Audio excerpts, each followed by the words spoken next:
Podcast Network Asia. Halo semuanya, buat para podcaster bingung caranya ngembangin podcast. Nah, coba cek Podmetrics deh. Jadi, Podmetrics adalah platform yang bisa membantu kamu mulai dari ngelihat performa podcast kamu, nentuin berapa harga red card-nya, hingga monetisasi konten dengan merek yang cocok. Bukan cuma itu, Podmetrics juga bisa membantu kamu untuk mendapatkan inspirasi dalam buat iklan dari contoh yang sudah ada.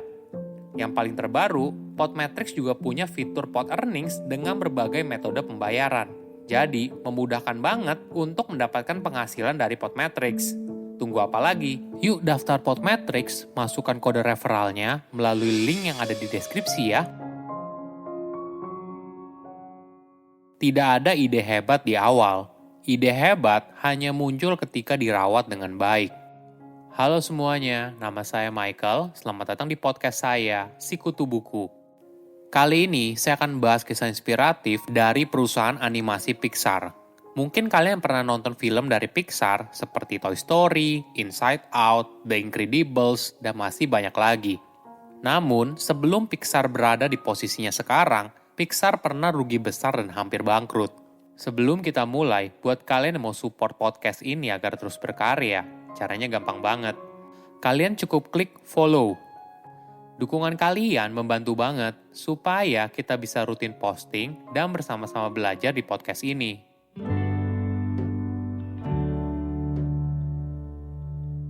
Jika kita bicara soal Pixar, maka kita akan membahas 3 orang yang memiliki andil besar dalam perkembangannya.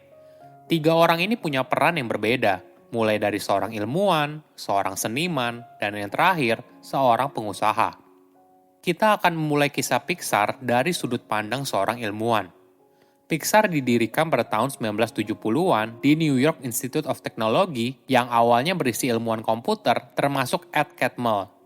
Pada tahun 1979, Pixar dibeli oleh Lucasfilm sebagai graphics group, bagian dari divisi komputer Lucasfilm. Sebagai informasi, Ed dibesarkan dengan film animasi dan film lama Disney merupakan bagian indah dari masa kecilnya.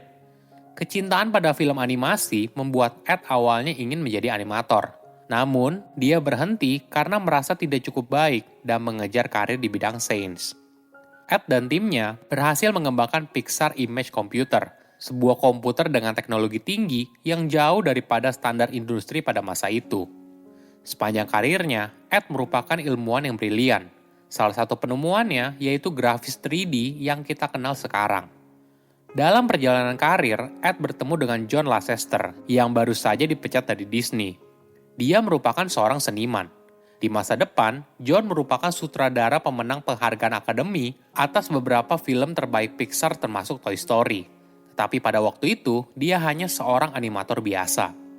Saat bekerja di Disney, John melihat adanya animasi yang dibuat oleh komputer. Hal ini langsung menarik perhatian John dan dia jatuh cinta dengan teknologi tersebut. Namun idenya untuk membuat film animasi menggunakan komputer ditolak mentah-mentah oleh Disney. Tidak lama kemudian, dia lalu dipecat.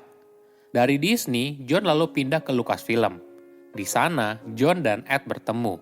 Mereka berdua punya mimpi untuk membuat film animasi dengan komputer. Namun pada tahun 1983, mimpi mereka masih jauh dari kenyataan. Pemilik Lucasfilm pada masa itu tidak tertarik atas ide dari Ed karena biayanya sangat besar. Barulah pada tahun 1986, Lucasfilm berencana untuk merampingkan perusahaannya. Divisi komputer yang dipimpin oleh Ed kemudian dijual kepada Steve Jobs seharga $5 juta dan tambahan $5 juta sisanya untuk operasional perusahaan.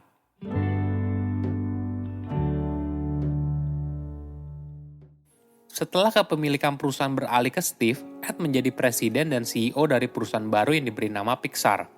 Awalnya, Steve ingin Ed agar fokus mengembangkan Pixar Image Computer dan menciptakan software grafis berteknologi tinggi. Namun Ed menawarkan hal yang berbeda. Mereka mengusulkan kepada Steve agar diberikan kesempatan untuk membuat film animasi pendek. Steve pun akhirnya setuju dan memberikan kesempatan. John yang suka membuat animasi dari benda mati, seorang diri membuat film animasi pendek tentang lampu dan keturunannya yang diberi judul Luxo Junior. Pada tahun 1986, Luxo Junior berhasil mendapatkan penghargaan Best Animated Short Film dari nominasi Academy Award. Menariknya lagi, Luxo Junior merupakan film animasi komputer pertama yang mendapatkan penghargaan tersebut. Di kemudian hari, kita akan melihat Luxo Junior menjadi maskot dari Pixar. Terlepas dari potensi besarnya, keuangan Pixar berada dalam kondisi yang penuh tantangan. Produk hardware yang dijual oleh Pixar terlalu mahal sehingga sulit untuk dijual di pasar. Steve Jobs kehilangan sekitar $1 juta setiap tahun selama 5 tahun. Di tengah situasi yang sulit, tim Pixar tidak kehilangan semangat. Mereka masih memproduksi film animasi pendek. Film ketiga mereka yang berjudul Teen Toy bercerita tentang kisah mainan yang coba melarikan diri dari bayi yang menakutkan. Film ini ternyata memenangkan Academy Award pada tahun 1988. Kesuksesan Teen Toy membuat Disney mulai melirik Pixar. Mereka pun berusaha untuk membujuk John untuk kembali ke Disney. Namun John menolak walaupun Pixar saat itu sedang berada di ambang kebangkrutan. John memilih untuk tetap bersama Pixar dan masih bermimpi untuk membuat film animasi komputer pertama. Tentu saja Pixar tidak bisa sendirian. Pixar butuh Disney yang merupakan studio animasi dengan dukungan keuangan yang kuat.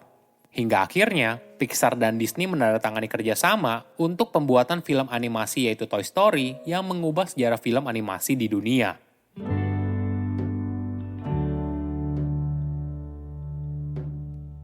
Sebelum era Toy Story, film animasi hanya punya satu gaya, yaitu gaya Disney. Namun, Pixar punya pendekatan yang berbeda. Mereka punya aturan yang mereka buat sendiri, yaitu tidak ada lagu di tengah film, tidak ada desa yang bahagia, tidak ada cerita cinta, dan sebagainya. Walaupun begitu, sebagai sponsor utama, Disney selalu memberikan banyak catatan dalam setiap perkembangan produksi film tersebut. Setelah 1 tahun persiapan, Toy Story versi awal ternyata tidak sesuai harapan. Para eksekutif di Disney pun kesal dan memutuskan untuk menghentikan filmnya. Ini mungkin saja cerita akhir bagi Pixar. Namun John tidak menyerah pada mimpinya. Dalam waktu 3 minggu, tim tersebut membuat ulang ceritanya tanpa semua catatan dan masukan dari eksekutif Disney. Ketika pemutaran perdana dilakukan, kali ini berhasil. Produksi Toy Story pun dilanjutkan dan memakan waktu hingga 5 tahun. Hingga pada tahun 1995 saat diluncurkan, Toy Story menjadi film dengan penjualan tertinggi pada masa itu. Bukan hanya itu, Toy Story juga mendapatkan 3 nominasi Oscar dan John secara pribadi menerima penghargaan khusus dalam pembuatan film animasi komputer pertama di dunia.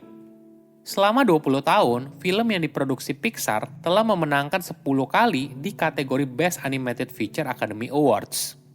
Apa rahasia kesuksesan dari Pixar? Rahasianya terletak pada bagaimana sebuah ide dibentuk di awal, dirawat, hingga akhirnya tumbuh menjadi sebuah karya yang luar biasa. Banyak orang beranggapan kalau ide brilian itu datang dalam bentuk yang sempurna.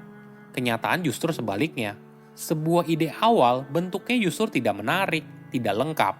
Dan di Pixar biasanya disebut sebagai ugly babies.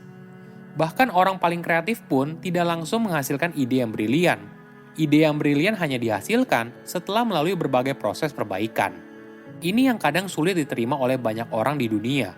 Mereka sulit menerima karya baru, ide baru, dan sebagainya. Tugas para petinggi Pixar adalah melindungi sebuah ide awal agar tidak dibunuh terlalu cepat sebelum berkembang. Bagaimana caranya? Cara terbaik untuk mengubah sebuah ide awal menjadi brilian adalah melalui umpan balik yang jujur. Di Pixar ada grup yang disebut sebagai Brain Trust. Grup ini terdiri dari sekelompok kecil direktur dan produser top perusahaan yang bertugas memberikan umpan balik atas film yang sedang dikembangkan. Mereka semua harus bisa menempatkan diri pada posisi si pembuat film. Jadi ide awal yang ditawarkan harus dianggap sebagai ugly babies mereka. Inilah yang membuat proses umpan balik menjadi produktif. Masukan yang diberikan bukan untuk menjatuhkan, tapi bagaimana membuat sebuah ide awal menjadi karya yang luar biasa. Kesalahan adalah hal yang wajar. Itu merupakan konsekuensi ketika kamu mencoba hal baru. Kalau kamu menghindari kesalahan, kamu tidak akan bisa menciptakan hal yang besar. Saya undur diri, jangan lupa follow podcast Sikutu Buku. Bye-bye. Pandangan dan opini yang disampaikan oleh kreator podcast, host, dan tamu tidak mencerminkan kebijakan resmi dan bagian dari Podcast Network Asia. Setiap konten yang disampaikan mereka di dalam podcast adalah opini mereka sendiri dan tidak bermaksud untuk merugikan agama, grup etnik, perkumpulan, organisasi, perusahaan, perorangan, atau siapapun dan apapun.